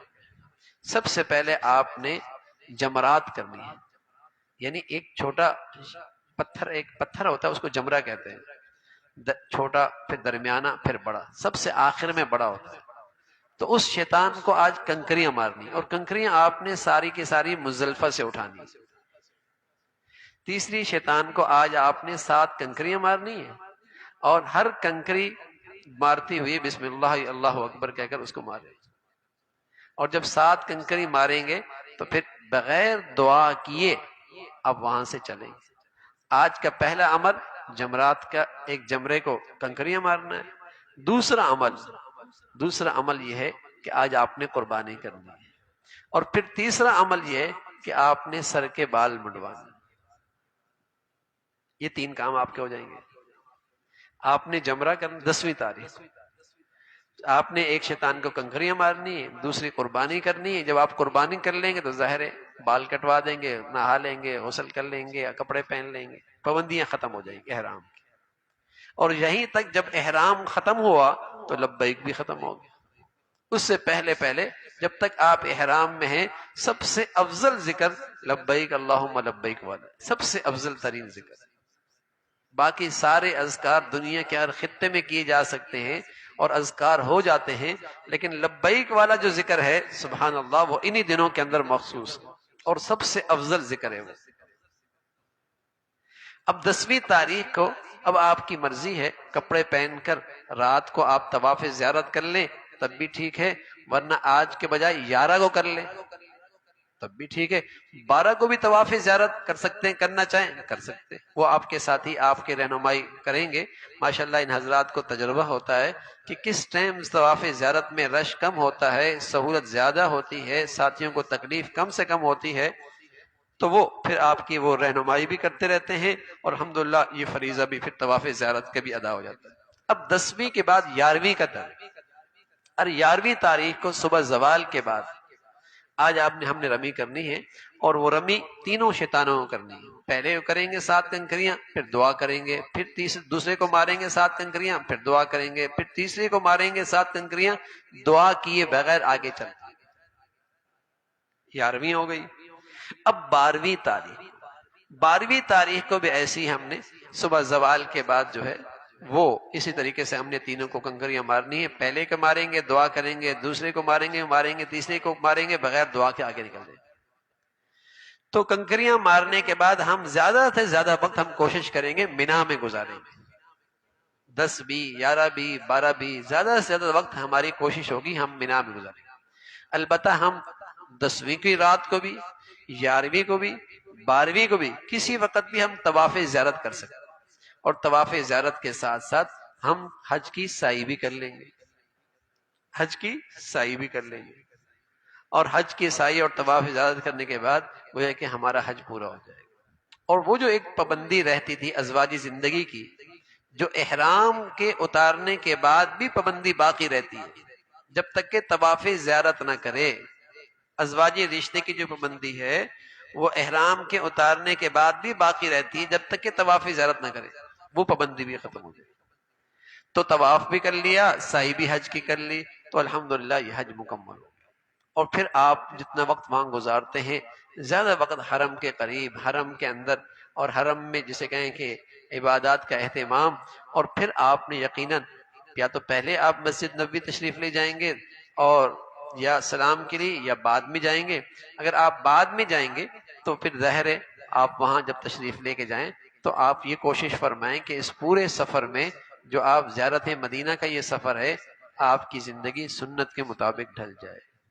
اللہ کے نبی کو اپنا وہ امتی بہت پسند ہے جس کی زندگی نبی سے زیادہ میل کھاتی ہے، جس شخص کی زندگی نبی کی زندگی سے زیادہ میل کھاتی ہو، اللہ کے نبی کو اس کی زندگی، اور وہ آدمی اللہ کو بہت پسند ہے، اللہ کے نبی کو بہت پسند ہے، اس کا اہتمام ہو کہ مسجد نبوی میں اور طواف زیارت مدینہ میں ہمارے ہر اعمال، ہر عمل سنت کے مطابق ہو، اور کثرت درود شریف کا اہتمام، کثرت درود شریف کا اہتمام ہو، اور نمازیں ہماری تکبیر اولیٰ کے ساتھ ہوں، نوافل کا اہتمام ہو، تلاوت کا اہتمام ہو۔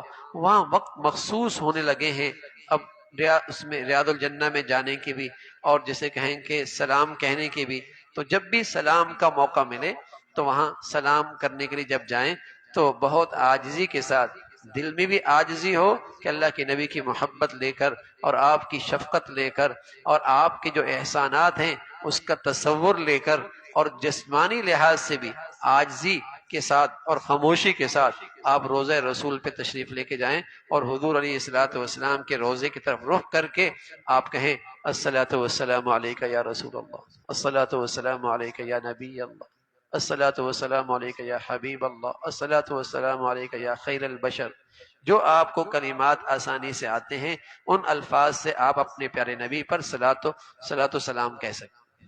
اور پھر اس کے بعد آپ حضرت ابو بکر رضی اللہ تعالیٰ عنہ خلیفۃ المسلمین، السلام علیکم یا خلیفۃ المسلمین، ہاں اس کے بعد حضرت عمر کی طرف رخ کر کے الصلاۃ والسلام علیک یا امیر المؤمنین عمر ابن خطاب رضی اللہ تعالیٰ عنہ، اور پھر دل ہی دل میں ان کے لیے قل هو اللہ، قل اعوذ برب الفلق، قل اعوذ برب الناس پڑھ کے ایصال ثواب بھی کر سکتے۔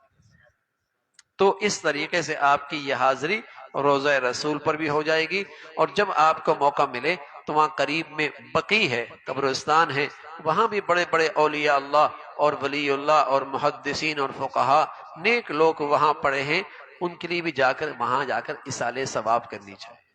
اور پھر آپ علیہ الصلوۃ والسلام کی سنت ہے کہ احد کے میدان میں جانا اور ان کے لیے ایصال ثواب کرنا، اور اسی طریقے سے قباء میں جانا اور وہاں 2 رکعت نفل پڑھنا، یہ بھی مسنون ہے۔ باقی جتنی زیارتیں ہیں وہ سب کر لینا اچھی بات ہے، لیکن مسنون زیارت ایک تو یہ ہے کہ احد میں جا کر، وہاں جا کر جسے کہیں کہ ایصال ثواب کرنا، اور ایک مسجد قباء میں جا کر 2 رکعت نفل پڑھنا۔ حضور علیہ الصلوۃ والسلام نے اس کی فضیلت بتائی کہ کوئی آدمی گھر سے وضو کر کے میری مسجد میں آئے گا اور یہاں 2 رکعت نفل پڑھے گا، اسے ایک عمرے کا ثواب ملے گا، قباء میں حاضری ہو جائے۔ تو یہ، اور پھر جتنا وقت آپ کا، جس وقت بھی آپ کے لیے آسانی ہو روزہ رسول میں حاضری کی، آپ روزہ رسول میں تشریف لے جائیں، جہاں آپ کو موقع ملے جسے کہیں کہ ریاض الجنہ میں حاضری کی، وہاں نفل پڑھ کے وہاں دعائیں کریں، وہ بہت سعادت کی بات ہے۔ لیکن اگر زیادہ تکلیف ہو تو مسجد نبوی میں حاضری ہی بڑی سعادت کی بات ہے، ہاں؟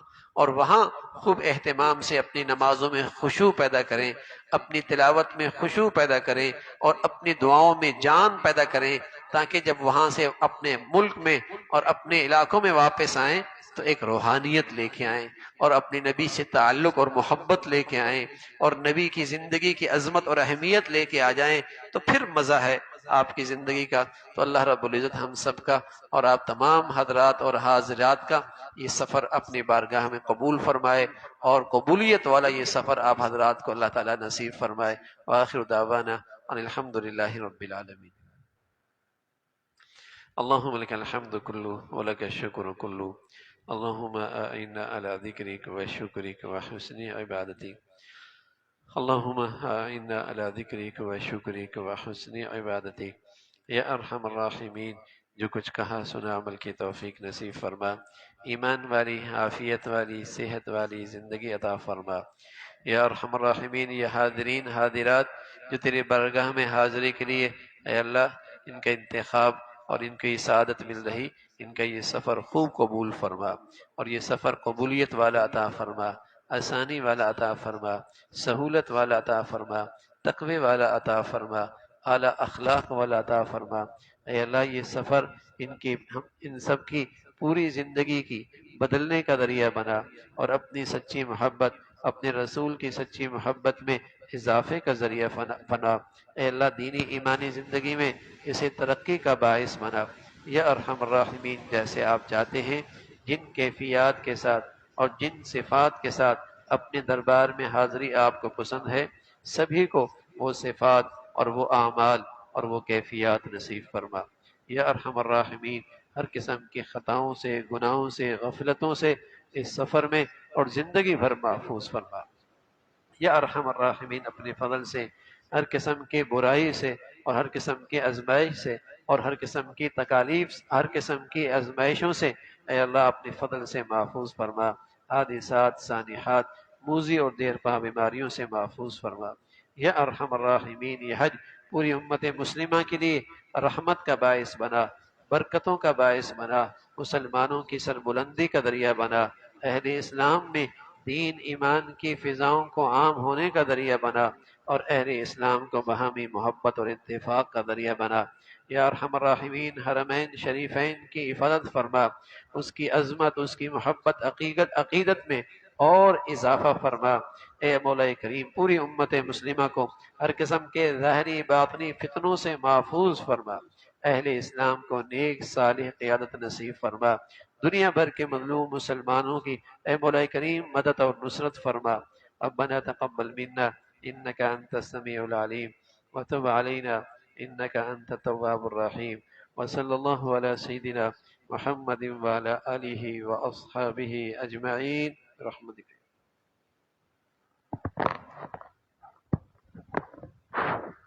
آپ تمام حضرات کا شکریہ انتظامیہ کی طرف سے کہ آپ لوگ تشریف لائے. انشاءاللہ اگلا پروگرام ہمارا جو ہے وہ نیکسٹ سنڈے انشاءاللہ ہوگا. اس کا انشاءاللہ جگہ اور آپ کو ٹائم انشاءاللہ میسج پہ آ جائے گا، آپ کو انویٹیشن اس کا انشاءاللہ. اور وہ بھی لازمی ہے، اس میں لازمی شرکت کریں انشاءاللہ. وہاں پر کچھ حج کی مزید پریزنٹیشن ہوگی، وہاں پہ آپ کو جو ہے کچھ ہدایات ہوں گی، اور آپ کے جو گفٹ آئٹم ہیں انشاءاللہ سوٹ کیسز وغیرہ وہ انشاءاللہ آپ کو ہینڈ اوور کیے جائیں گے. اور اس دوران انشاءاللہ جو ہے اب آپ کے ویزے کا پروسیسنگ جو ہے وہ سٹارٹ ہو گیا انشاءاللہ. تو کچھ ہی دنوں میں آپ کو جو ہے نا وہ آپ کے حج فارم اور آپ کے جو ہے وہ چیزیں آپ کو ڈیلیور کی جائیں گی. ان کو لے جا کر آپ حاجی کیمپ جا کر اپنی مینیجنٹس کے جو آپ کو ٹیکے ہیں وہ آپ لگوا لیں. اگر کوئی حاجی کیمپ نہیں جاتا اور کہیں اور سے بھی اگر مینیجنٹس کا ٹیکہ جو ہے وہ لگوا لیتا ہے اور سرٹیفکیٹ بنوا لیتا ہے تو وہ بھی کافی ہے. وہاں آپ کہیں اور سے بھی بنوا سکتے ہیں. اور حاجی کیمپ سے اگر لگوانا ہے تو وہ آپ کا حج فارم ہم آپ کو دیں گے، وہ لے جا کر انشاءاللہ پھر آپ وہاں سے لگوا لیجیے گا. تو انشاءاللہ اگلی اتوار کا پروگرام بھی بہت اہم ہے، اس میں لازمی جو ہے وہ شرکت کریں، خواتین کے ساتھ شرکت کریں، اس لیے کہ اس میں انشاءاللہ ہم آپ کے گروپس بنا دیں گے. تو آپ کے ساتھ جو سفر پہ انشاءاللہ جو لوگ ہوں گے وہ گروپ وائز انشاءاللہ وہاں پر سٹنگ ہوگی، اور اپنے جو گروپ میں خواتین ہیں اور مرد حضرات ہیں وہ اپنے گروپ والوں سے ملاقات کر سکیں گے انشاءاللہ. تو اس کی جگہ اور ٹائم انشاءاللہ آپ کو واٹس ایپ پہ انویٹیشن انشاءاللہ آ جائے گا، تو آپ کو انشاءاللہ مطلع کر دیا جائے گا. جزاک اللہ.